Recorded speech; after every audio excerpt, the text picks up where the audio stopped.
Thank you very much. My fellow Americans, good evening. Let me begin by congratulating the team at NASA and our brave astronauts on the successful launch of Artemis II. It was quite something. It will be traveling further than any manned rocket has ever flown and will very substantially pass the moon, go around it, and come back home from a distance that has never been done before. It's amazing. They are on the way, and God bless them. These are brave people. We want to God bless those 4 unbelievable astronauts. As we speak this evening, it's been just 1 month since the United States military began Operation Epic Fury, targeting the world's #1 state sponsor of terror, Iran.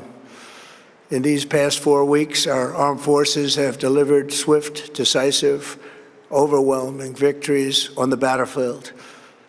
Victories like few people have ever seen before. Tonight, Iran's Navy is gone. Their Air Force is in ruins. Their leaders, most of them terrorist regime they led, are now dead. Their command and control of the Islamic Revolutionary Guard Corps is being decimated as we speak. Their ability to launch missiles and drones is dramatically curtailed, and their weapons, factories, and rocket launchers are being blown to pieces. Very few of them left. Never in the history of warfare has an enemy suffered such clear and devastating large-scale losses in a matter of weeks. Our enemies are losing, in America, as it has been for 5 years under my presidency, is winning, and now winning bigger than ever before. Before discussing this current situation, I also want to thank our troops for the masterful job they did in taking the country of Venezuela in a matter of minutes. That hit was quick, lethal, violent, and respected by everyone all over the world. After rebuilding our military during my first term, we have by far the strongest military anywhere in the world.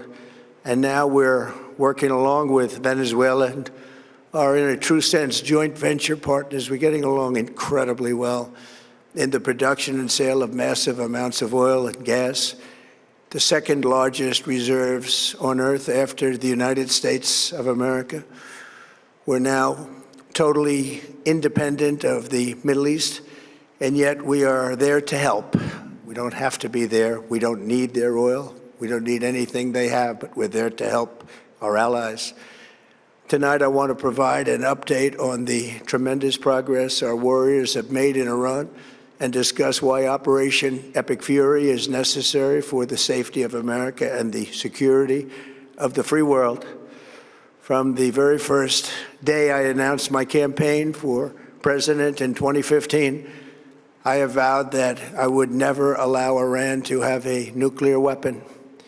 This fanatical regime has been chanting death to America, death to Israel for 47 years. Their proxies were behind the murder of 241 Americans in the Marine barracks bombing in Beirut, the slaughter of hundreds of our service members with roadside bombs. They were involved in the attack on the USS Cole, and they carried out the countless other heinous acts, including the just horrible, bloody atrocities of October 7th in Israel, something that most people have never seen anything like it. This murderous regime also recently killed 45,000 of their own people who were protesting in Iran. 45,000 dead. For these terrorists to have nuclear weapons would be an intolerable threat. The most violent and thuggish regime on earth would be free to carry out their campaigns of terror, coercion, conquest, and mass murder from behind a nuclear shield. I will never let that happen, and neither should any of our past presidents. This situation has been going on for 47 years and should have been handled long before I arrived in office. I did many things during my 2 terms in office to stop the quest for nuclear weapons by Iran. First, And perhaps most importantly, I killed General Qasem Soleimani in my first term. He was an evil genius, brilliant person, a horrible human being, however, the father of the roadside bomb. And he lived just horrible, what he did. Iran would have been perhaps in far better, stronger position. Had he lived, we would have had probably a different conversation tonight. But you know what? We'd still be winning and winning big. And then, very importantly, I terminated Barack Hussein Obama's Iran nuclear deal, a disaster. Obama gave them $1.7 billion in cash, green cash. Took it out of banks from Virginia, D.C., and Maryland, all the cash they had. He flew it by airplanes in an attempt to buy their respect and loyalty, but it didn't work. They laughed at our president and went on with their mission to have a nuclear bomb. His Iran deal would have led to a colossal arsenal of massive nuclear weapons for Iran, and they would have had them years ago, and they would have used them. It would have been a different world. There would have been no Middle East and no Israel right now, in my opinion, the opinion of a lot of great experts, had I not terminated that terrible deal. And I was so honored to do it. I was so proud to do it. It was so bad right from the beginning. Essentially, I did what no other president was willing to do. They made mistakes, and I am correcting them.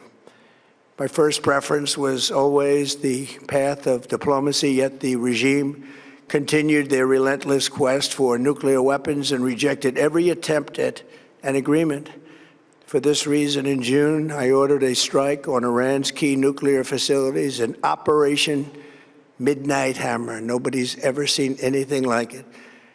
Those beautiful B-2 bombers performed magnificently. We totally obliterated those nuclear sites. The regime then sought to rebuild their nuclear program at a totally different location, making clear they had no intention of abandoning their pursuit of nuclear weapons. They were also rapidly building a vast stockpile of conventional ballistic missiles and would soon have had missiles that could reach the American homeland, Europe, and virtually any other place on Earth. Iran's strategy was so obvious. They wanted to produce as many missiles as possible, and they did, with the longest range possible, and they had some weapons that nobody believed they had. We just learned that out. We took them out. We took them all out so that no one would really dare stop them. And their race for a nuclear bomb, a nuclear weapon like nobody's ever seen before. They were right at the doorstep. For years, everyone has said that Iran cannot have nuclear weapons. But in the end, those are just words if you're not willing to take action when the time comes.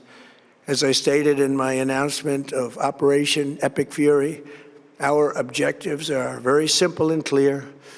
We are systematically dismantling the regime's ability to threaten America or project power outside of their borders.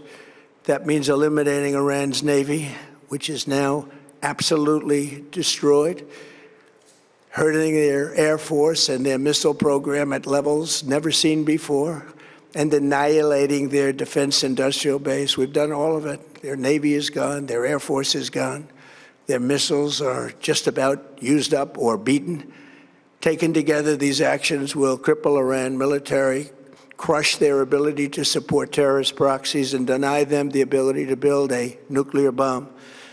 Our armed forces have been extraordinary. There's never been anything like it militarily. Everyone is talking about it, and tonight I'm pleased to say that these core strategic objectives are nearing completion.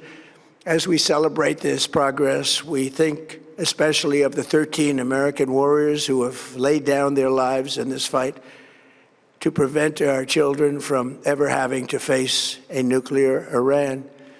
Twice this past month, I have traveled to Dover Air Force Base, and it's been something. I wanted to be with those heroes as they return to American soil, and I was with them and their families, their parents, their wives, their husbands. We salute them, and now we must honor them by completing the mission for which they gave their lives. And every single one of the people, their loved ones said, "Please, sir, please finish the job, every one of them. And we are going to finish the job, and we're going to finish it very fast. We're getting very close. I want to thank our allies in the Middle East, Israel, Saudi Arabia, Qatar, the UAE, Kuwait, and Bahrain. They've been great, and we will not let them get hurt or fail in any way, shape, or form. Many Americans have been concerned to see the recent rise in gasoline prices here at home.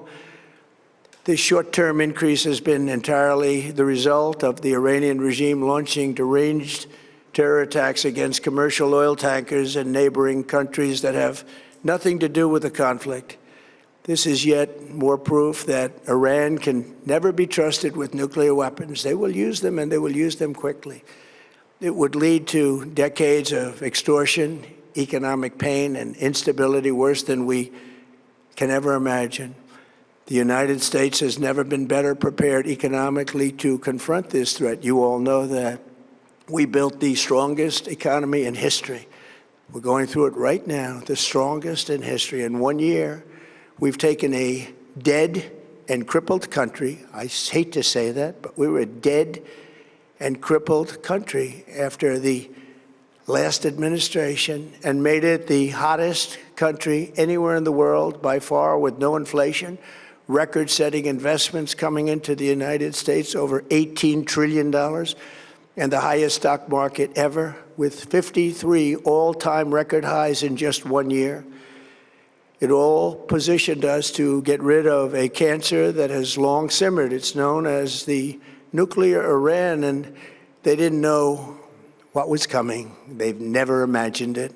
Remember, because of our Drill Baby Drill program, America has plenty of gas. We have so much gas.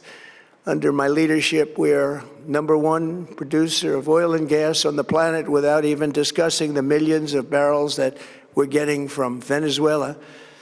Because of the Trump administration's policies, we produce more oil and gas than Saudi Arabia and Russia combined. Think of that, Saudi Arabia and Russia combined. And that number will soon be substantially higher than that. There's no country like us anywhere in the world, and we're in great shape for the future. The United States imports almost no oil through the Hormuz Strait, and won't be taking any in the future. We don't need it. We haven't needed it, and we don't need it. We've beaten and completely decimated Iran. They are decimated, both militarily and economically and in every other way. And the countries of the world that do receive oil through the Hormuz Strait must take care of that passage. They must cherish it. They must grab it and cherish it. They can do it easily. We will be helpful, but they should take the lead in protecting the oil that they so desperately depend on. So to those countries that can't get fuel, many of which refuse to get involved in the decapitation of Iran, we had to do it ourselves. I have a suggestion. #1, buy oil from the United States of America. We have plenty. We have so much. And #2, build up some delayed courage. Should have done it before. Should have done it with us, as we asked. Go to the Strait and just take it, protect it, use it for yourselves. Iran has been essentially decimated. The hard part is done, so it should be easy. And in any event, when this conflict is over, the Strait will open up naturally. It'll just open up naturally. They're going to want to be able to sell oil because that's all they have to try and rebuild. It will resume the flowing, and the gas prices will rapidly come back down. Stock prices will rapidly go back up. They haven't come down very much, frankly. They came down a little bit, but they've had some very good days over the last couple of days.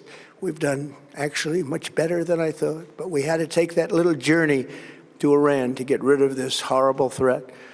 With our historic tax cuts, where people are just now talking about receiving larger refunds than they ever thought possible, they are getting so much more money than they thought. That's from the great, big, beautiful bill. Our economy is strong and improving by the day, and it will soon be roaring back like never before. It will top the levels that it was a month ago. I've made clear from the beginning of Operation Epic Fury that we will continue until our objectives are fully achieved. Thanks to the progress we've made, I can say tonight that we are on track to complete all of America's military objectives shortly, very shortly.